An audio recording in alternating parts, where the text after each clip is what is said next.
হ্যাঁ, এবার বলেন। আসসালামু আলাইকুম। আপনারা দেখতে পাচ্ছেন যে একটি উন্নত জাতের সবেদা, যেটি আমাদের দেশে বিরল।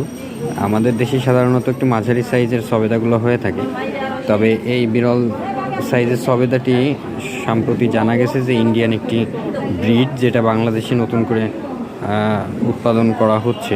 তো এই সম্পর্কে আমরা দু একটি কথা শুনবো এখানকার যে দায়িত্বরত অফিসার আছে তার কাছ থেকে।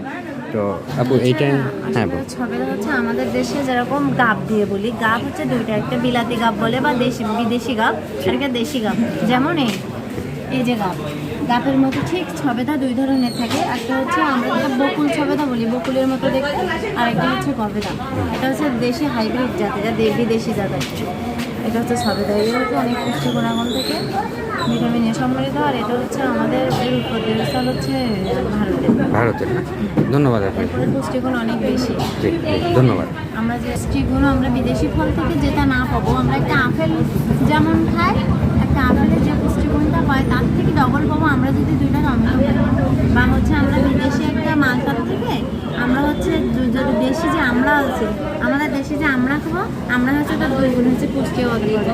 যে আমরা বিদেশি ফল অ্যাভয়েড করবো, দেশি ফলের প্রতি আমরা বেশি হচ্ছে ধাবিত হবো, আগ্রহ বাড়াবো, তাহলে আমাদের রোগ প্রতিরোধ ক্ষমতাও বাড়বে।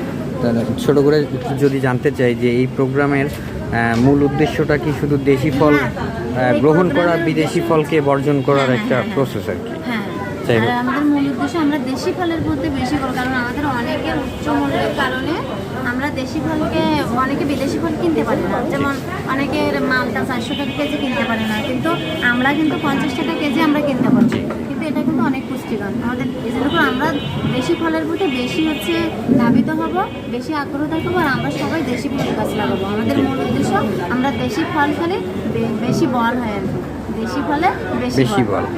ধন্যবাদ আপনাকে।